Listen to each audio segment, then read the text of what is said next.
Confidence is trusting in the ability or knowledge of something. So on a scale of 1 to 10, how would you rate your confidence level? Let us know in the comments. And by the end of this video, let me know your level again.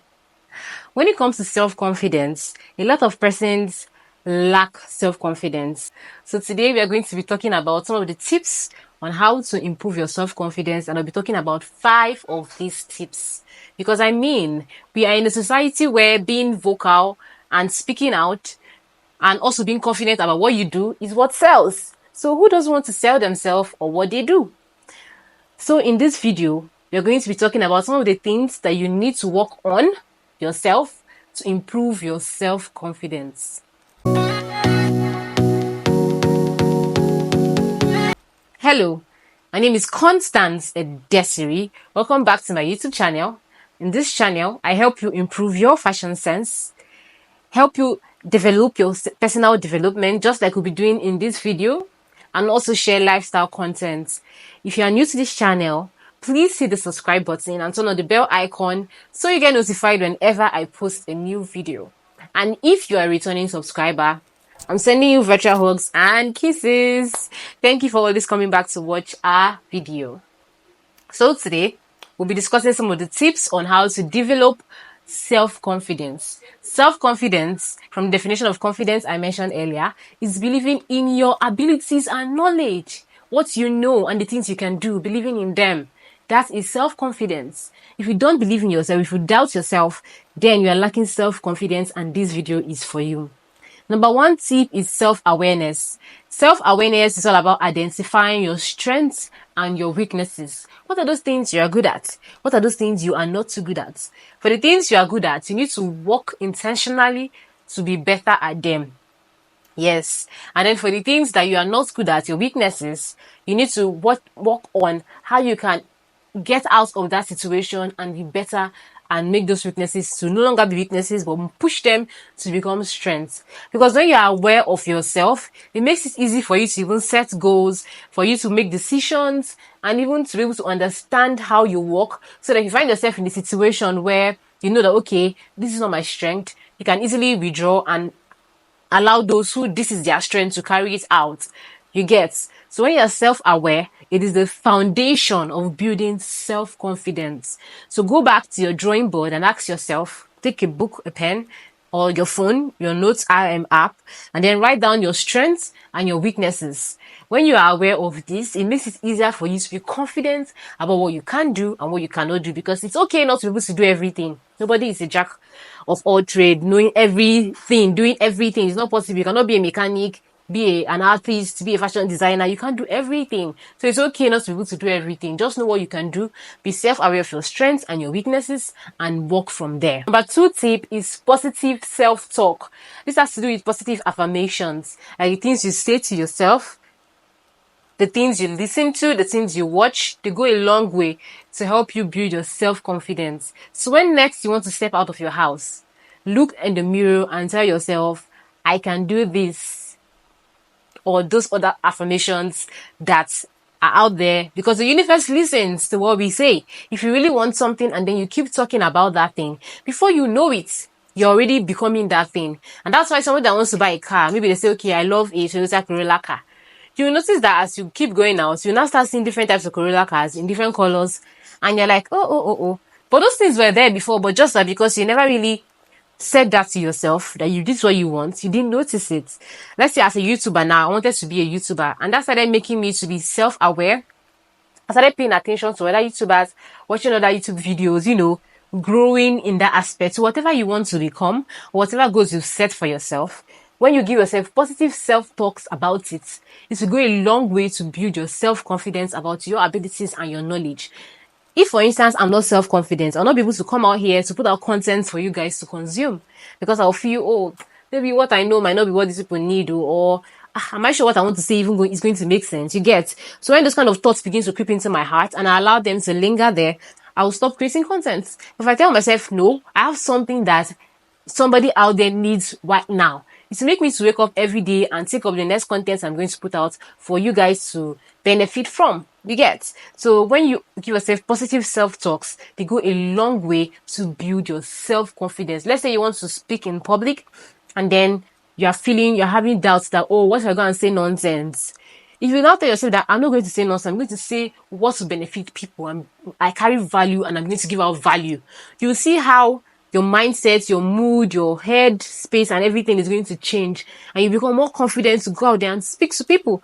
So positive self-talks go a long way to build your self-confidence. So let me know in the comments, what's positive self-talks do you tell yourself every morning when you wake up and every night when you retire to bed? Because those two areas are one of the best ways to build your self-confidence. Number 3 tip is preparation and practice. You know what they say, proper preparation prevents poor performance. So when you are prepared for anything at all you want to do, it helps you to build your self-confidence, and then when you practice it helps you to build your self-confidence. Take for instance myself. I like using myself because this is something I've experienced and I feel it's easier and relatable to share.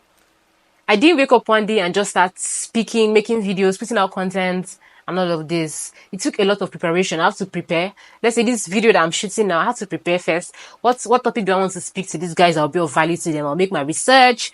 I will then write out a script of what I want to say and jot down bullet points that will guide me to explain the rest of the concepts. And then I'll practice. I can practice several times. Like if I show you some of my behind the scenes of what goes on before this video gets out to you, you'll be amazed. You don't think we'll come here and then speak all the end. There are some cuts and joins somewhere that we do because we know that we are not perfect. You have to prepare, you have to practice all of these. So preparation and practice helps to boost your self-confidence. It's just like you prepare. If you're a student, you prepare before you go into the exam hall. You're very confident that, oh, you know what you're going to write. Or maybe as a 9-to-5 worker, you prepare very well before you give that presentation or talk about that proposal at the office. You're very confident in what you're going to do. And even you want to talk to somebody, maybe somebody has offended you and you want to go and tell them how you feel. You have to prepare for it as well. What are the words you're going to say to this person? How are you going to present the matter? It helps you to be more confident of what you want to say. You're going to defend yourself. When you prepare mentally for different scenarios of when maybe you'll be bullied or when something bad happens that you want to stand up for yourself happens, it helps you to be more confident to speak out, say your mind as it should be in a respectful and humble way. And then when you practice, it makes it even easier. Because they say practice makes perfect. So when you practice and practice, it now becomes like a part of you. And then when you're doing that thing, it is easier for you to achieve success. So preparation and practice is a very essential tool for building your self-confidence. Number 4 tip, which is one of my favorites, like I preach this, I am tip 4. Surround yourself with positivity. For me, anything negative, bad vibes, I'm not there. You don't find me there. Any bad vibes, any bad thoughts, anything bad, negativity, I'm not there. But when it comes to positivity, you find me on the cheerleading spot at the front row of positivity. Surround yourself with positivity. Your environment, your friends, your everything around you should be positive. Don't entertain any negativity from anybody. If you find out that you have a friend who is always being negative, you say you want to do something and they're like, do you have this? Are you sure you're ready? You know, they are discouraging you. Please, cut off. Leave that person. Don't share your plans or goals with that person anymore because it's going to dim your light. It's going to reduce your self-worth. It's going to reduce your self-confidence. So surround yourself with people that are positive, people that when you tell them, I don't think I can put this content is worth putting out, they'll tell you, this is really good. Put it out there. People are going to benefit from it.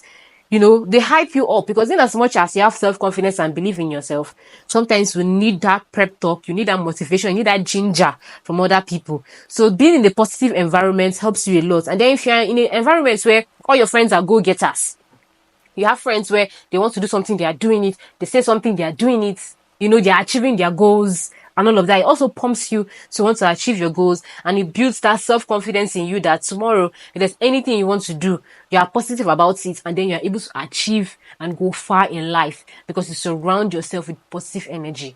The last tip, number 5, is to embrace failure and learn from your mistakes. A lot of times people run away from this. They feel once they fail, that's the end of it all, and they just quit. But I'm here to tell you today that when you embrace failure and learn from your mistakes, it makes you stronger in life. You're able to face challenges head on. But if you're someone that maybe failing at something or just making a mistake and then you're coiling back into your shell, you'll never grow. You remain where you are. So if you want to grow, you must make mistakes. You must fail at things.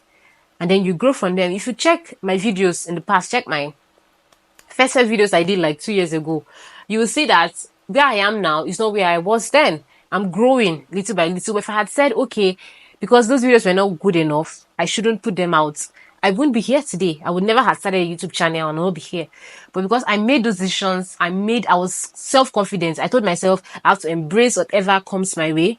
It has pumped me up to continue to put out content down till today.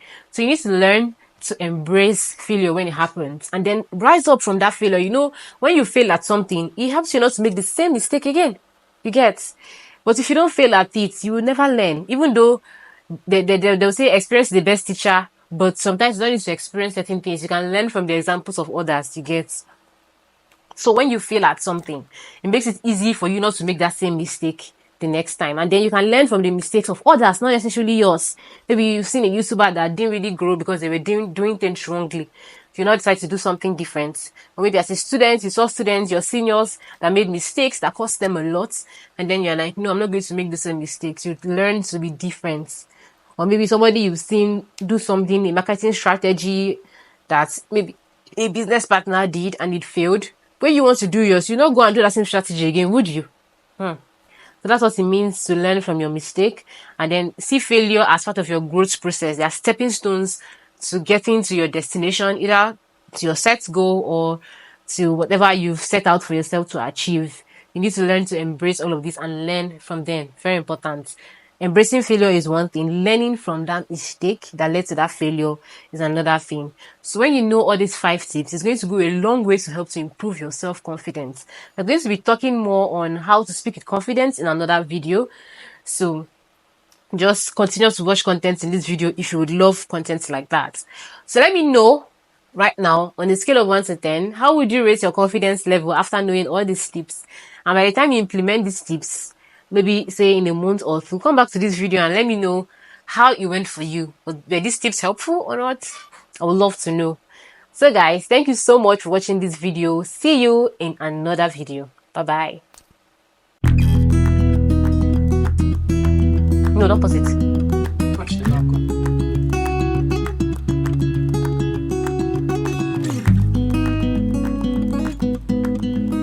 The last tip, number 5, is to surround yourself. Embrace failure and learn from mistakes.